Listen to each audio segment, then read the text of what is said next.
the Canadian Parliament, he's spoken to the UK Parliament as well as the EU body before, but this is his big address to his principal ally and the country that is bankrolling Ukraine's fight back against the Russian invasion. These are visuals from the US Capitol, the US House of Representatives and the US Congress, which will be addressed by Zelenskyy imminently. All the senators and the representatives are gathering, viewers.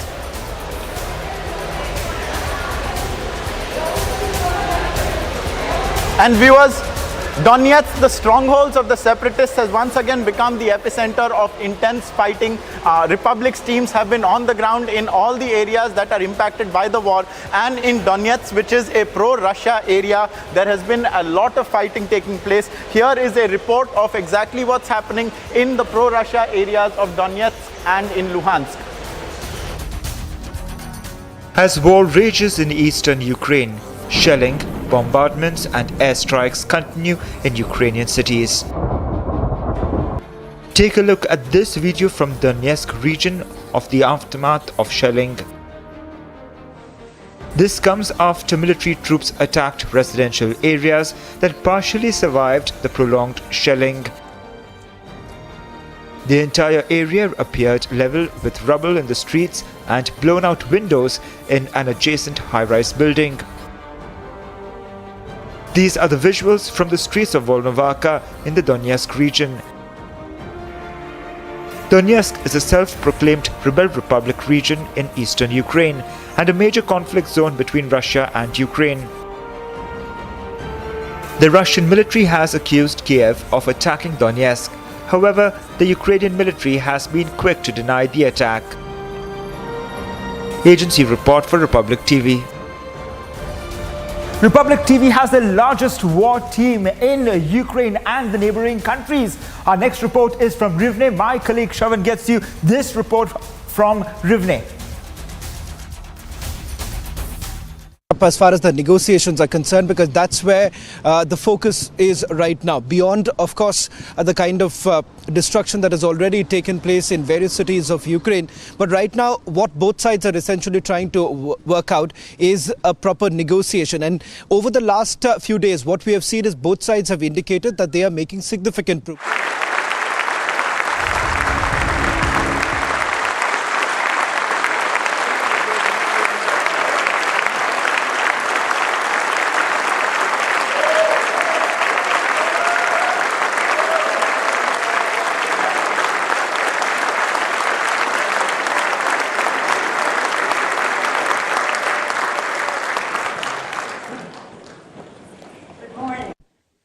Good morning, Mr. President. Good morning, Madam Ambassador, who is with us this morning. Madam Ambassador.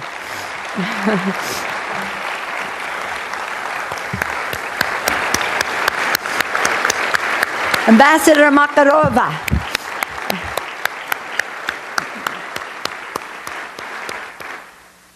Mr. President, it is my honor to present to you the Congress of the United States, which has great respect and admiration and appreciation for your courageous leadership.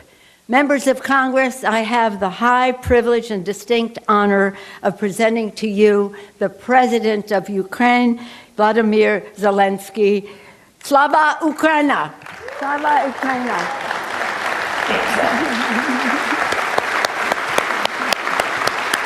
Glory to heroes. My colleagues, Slava Ukraina! Slava Ukraina! Glory to heroes. Thank you very much.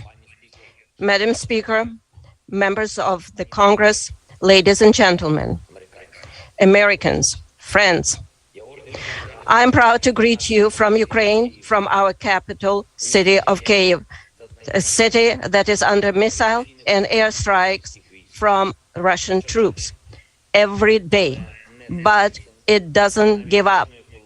And we have not even thought about it for a second.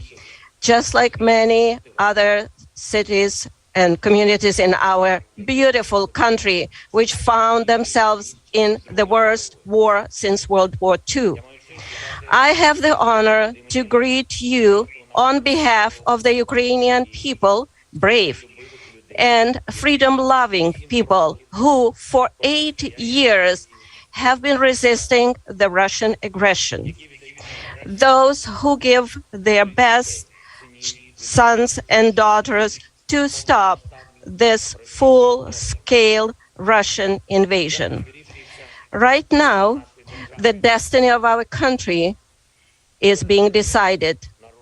The destiny of our people, whether Ukrainians will be free, whether they will be able to preserve their democracy. Russia has attacked not just us, not just our land, not just our cities. It went on a brutal offensive against our values, basic human values. It threw tanks and planes against our freedom, against our right to live freely in our own country, choosing our own future, against our desire for happiness, against our national dreams, just like the same dreams you have, you Americans, just like anyone else in the United States. I remember your national memorial in Rushmore, the faces of your prominent presidents, those who laid the foundation of the United States of America as it is today, democracy, independence, freedom, and care for everyone, for every person, for everyone who works diligently, who lives honestly, who respects the law. We in Ukraine want the same for our people. All that is normal part of your own life. Ladies and gentlemen, friends, Americans, in your great history, you have pages that would allow you to understand Ukrainians, understand us now, when you need it right now, when we need you right now. Remember Pearl Harbor, terrible morning of December 7, 1941, when your sky was black from the planes attacking you. Just remember it. Remember September the 11th, a terrible day in 2001 when evil tried to turn your cities, independent territories, in battlefields, when innocent people were attacked from air. Yes, just like no one else expected it. You could not stop it.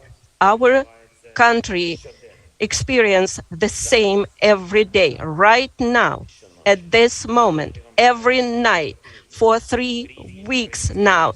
Various Ukrainian cities, Odessa and Kharkiv, Chernihiv and Sumy, Zhytomyr and Lviv, Mariupol and Dnipro. Russia has turned the Ukrainian sky into a source of death for thousands of people. Russian troops have already fired nearly 1,000 missiles at Ukraine, countless bombs. They use drones to kill us with precision. This is a terror that Europe has not seen for 80 years, and we are asking for a reply, for an answer to this terror from the whole world. Is this a lot to ask for, to create a no-fly zone over Ukraine to save people? Is this too much to ask? Humanitarian no-fly zone, something that that Russia would not be able to terrorize our free cities. If this is too much to ask, we offer an alternative. You know what kind of defense systems we need, S-300 and other similar systems. You know how much depends on the battlefield, on the ability to use aircraft, powerful, strong aviation to protect our people, our freedom, our land, aircraft that can help Ukraine, help Europe. And you know that they exist and you have them, but they are on earth, not in Ukraine, in the Ukrainian sky. They do not defend our people. I have a dream. These words are known to each of you. Today I can say, I have a need. I need to protect our sky.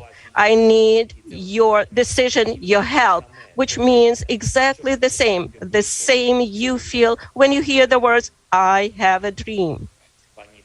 Ladies and gentlemen, friends, Ukraine is grateful to the United States for its overwhelming support, for everything that your government and your people have done for us, for weapons and ammunition, for training, for finances, for leadership in the free world, which helps us to pressure the aggressor economically. I'm grateful to President Biden for his personal involvement, for his sincere commitment to the defense of Ukraine and democracy all over the world.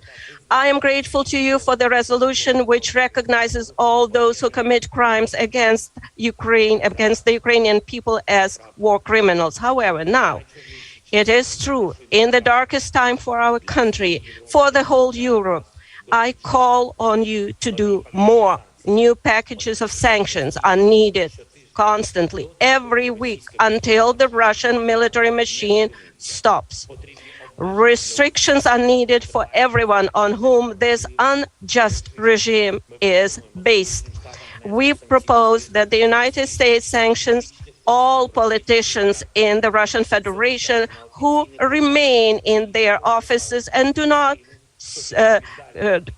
cut ties with those who are responsible for the aggression against Ukraine. From State Duma's members to the last official who has lack of morale to break the state terror. All American companies must leave Russia from their market, leave their market immediately, because it is flooded with our blood. Ladies and gentlemen, members of Congress, please take the lead. If you have companies in your districts who finance the Russian military machine leaving business in Russia, you should put pressure. I'm asking to make sure that the Russians do not receive a single penny that they use to destroy people in Ukraine. The destruction of our country, the destruction of Europe. All American ports should be closed for Russian goods. Peace is more important than income, and we have to defend this principle in the whole world. We already became part of the anti-war coalition, a big anti-war coalition that unites many countries, dozens of countries, those who reacted to, in principle, to President Putin's decision to invade our country. But we need to move on and do more. We need to create new tools to respond quickly and stop the war, the full-scale Russian invasion of Ukraine, which began on February 24th. And it would be fair if it ended in a day, in 24 hours, that evil would be punished immediately. Today, the world does not have such tools.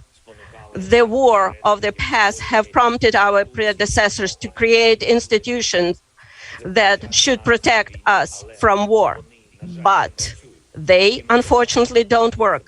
We see it, you see it, so we need new ones, new institutions, new alliances, and we offer them. We propose to create an association, U-24, United for Peace, a union of responsible countries that have the strength and consciousness to stop conflicts immediately, provide all the necessary assistance in 24 hours, if necessary, even weapons, if necessary, sanctions, humanitarian support, political support, finances, everything you need to keep the peace and quickly save the world, to save lives. In addition, such association, such union could provide assistance to those who are experiencing natural disasters, man-made disasters, who fell victims to humanitarian crisis or epidemics. Remember how difficult it was for the world to do the simplest thing, just to give vaccines against COVID to save lives, to prevent new strains. The world spent months, years doing things like that, much faster, to make sure there are no human losses, no victims. Ladies and gentlemen, Americans, If such alliance would exist today, that is U-24, we would be able to save thousands of lives in our country. In many countries of the world, those who need peace, those who suffer inhumane destruction. I ask you to watch one video of what the Russian troops did in our country, in our land. We have to stop it. We must prevent it, preventively destroy every single aggressor who seeks to subjugate other nations. Please watch the video.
Big debate after the ICJ verdict on genocide claim. Largest reporting team in conflict zone.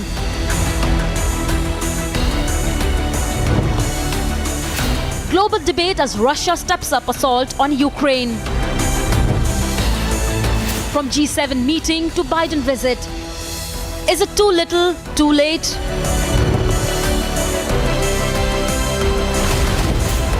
Ornab debates at 9 p.m.